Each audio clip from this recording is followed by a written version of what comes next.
All right, Matt Stein, Matt's Daryl the Guru Johnson with you, 95.7 The Game. We've been talking hoops all day. And, of course, the Boston Celtics hammered the Golden State Warriors on Sunday, but we're going to Boston anyway.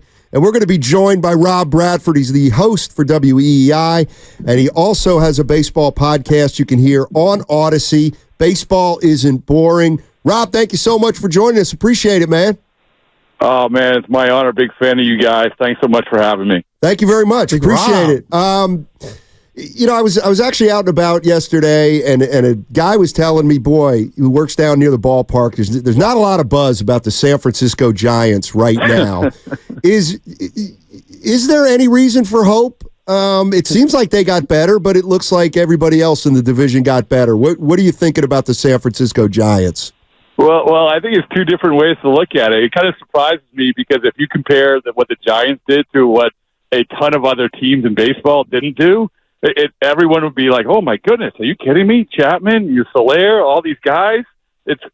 You made moves. You butted up against the luxury tax, and maybe you might make it even a bigger move because you've shown that you have the money." So I think that a lot of people in baseball would be saying, all right, yeah, we get it. Like you missed out on some players, but at least you doubled down and you got these other guys. But at the same time, I also get it. It's the sad trombone that is being in that division, right?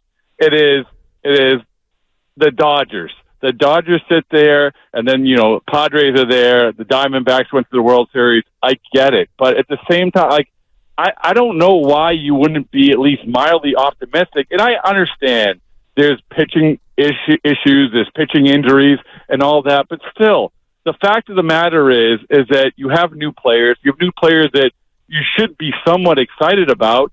And if nothing else, sure, no one's going to match what the Dodgers, a shock and awe Dodgers did the offseason. But at the same time, didn't we learn anything from last year? Just get in. Just get in. It's okay. And so I think the Giants have shown enough that they can be a team that can be just get in kind of level. Wow, Rob, I hear you. I got to ask you this question, Rob, because you're on the East Coast, and Gabe Kapler came in, and I was scoffing at the notion that he was going to lead the Giants. They won 107, and then last year they were sub 500. When you heard the news that he got fired, share with us what the first thought you had. I think that the first thought I had was, wow, that it came out of nowhere. I think I was at the Giants-Dodgers series in L.A. just before it happened. I had talked to Gabe there, and obviously he's an interesting guy, a unique guy, not a sort of a typical manager. But at the same time, when you hire a guy, sometimes he's the exact right guy at the right time for the right job. And it seemed like initially that was the case with Gabe. And then maybe it went the other way. And that's how they felt when it came to, on different levels, right? It's not just one thing, on many levels. And so I think when I heard that news, I'm like, okay, it's run its course. It hadn't been a long time, but it's run its course.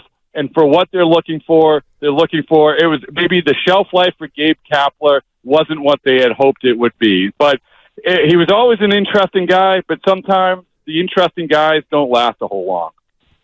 You're listening to Rob Bradford. He's a host at WEEI in Boston. And speaking of Boston, you had a chance last year, obviously, to see Matt Chapman play quite a bit. And the Giants just signed him to a contract with a couple options in it. But he struggled a little bit the second half of the year.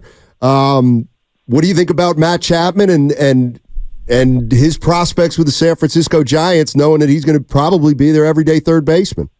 Yeah, man, I love it. And I know that it wasn't the ideal free agent deal for Matt Chapman and Scott Boras, but I think it's a good deal for the Giants because, as you said, you look at what he did early in the year. He was, in the first couple of months, we're talking MVP Matt Chapman.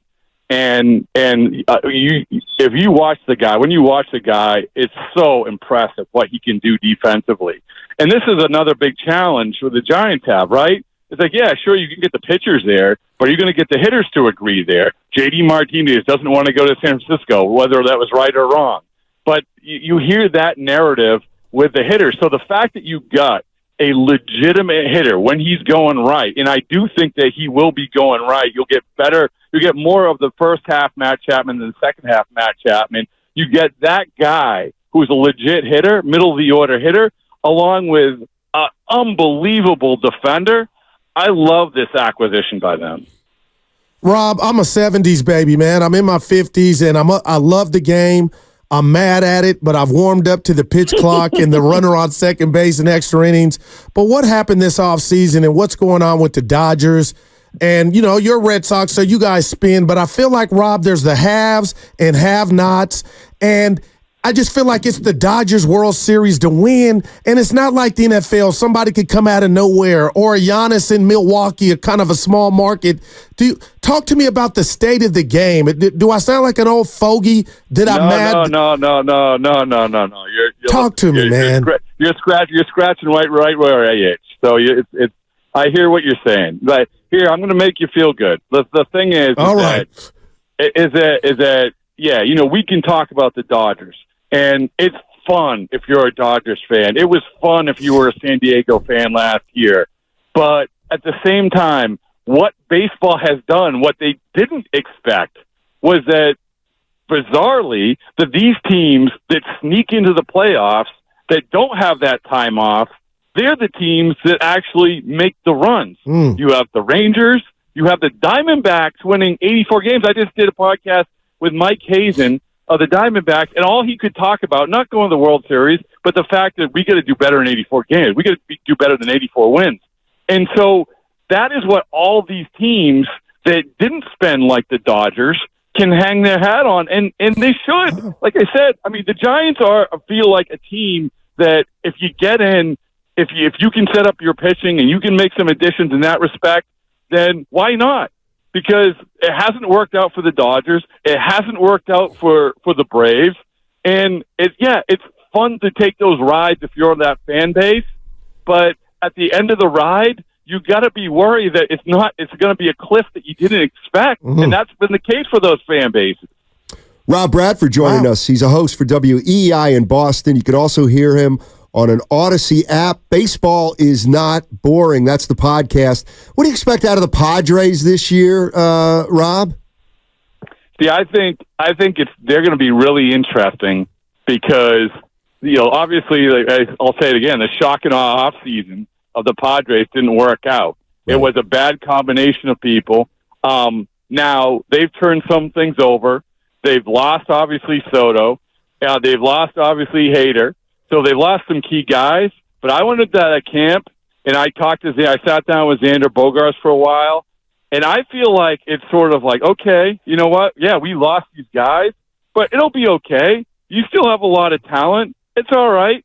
And I just think that was another case of, and we've seen it with a couple teams here, where it's just square peg round hole. And that's what it was last year, whether it was Melvin and Soto or whatever the case was. But I do feel like, they aren't as talented on paper as they were last year, but I'll put them in the same bucket as I put the Giants. It's like, why not? Like, what? I think that division is really, really fascinating. And so we shouldn't just say, hey, you know what, Dodgers, go ahead, do your thing, and we'll concede everything to you. Good stuff, Rob. Let me ask you about the national perception of Farhan, because he's been here since 2018. He kind of came with the reputation like he could close, and they flirted with some big-time free agents. And Giant fans are, I don't want to say fed up, Rob, but they're looking around like, okay, where's the talent? You were the Jedi. Share with us your thoughts on the national perspective on Farhan Zaidi and the job he's done with the Giants. Well, it's two different things, right? I mean, everybody is looking for either the Tampa model or B, the Dodgers model. The Tampa model being we don't have to spend a lot of money to win. The Dodgers model is we spend the money the right way. And meanwhile, we're developing all these guys. And obviously, with the Giants, that's what everyone thought was going to be the case. The problem is the development part of it hasn't taken root like maybe you've seen with some of the other teams, like the two teams I mentioned, the Dodgers and the Rays. And they've been thinking outside the box, starting with the guy we mentioned before, Gabe Kapler. And Andrew Bailey, he was a forward-thinking pitching coach. You had Brian Bannister there, a forward-thinking pitching coordinator. You had all of that. But for whatever reason, you weren't developing like you had hoped you would. But I will say this one thing is that I think that a lot of fan bases would kill for the opportunity to have a GM that's at least in the mix to get a guy like Aaron Judge, to get some of these free agents. Even if you lose out on them, at least you're trying. And I think that should be encouraging for Giants fans. But the next step is you got to figure out a way, like the Dodgers, while you're spending the money, to develop the other part about it. Hey, Rob, really good stuff. Thanks Appreciate a lot, it. And hopefully we can talk to you during the course of a season.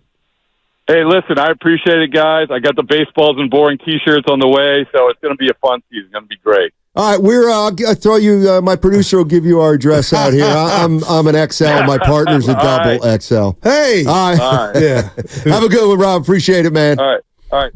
That's Rob Bradford, WEEI in Boston. I'm an XL.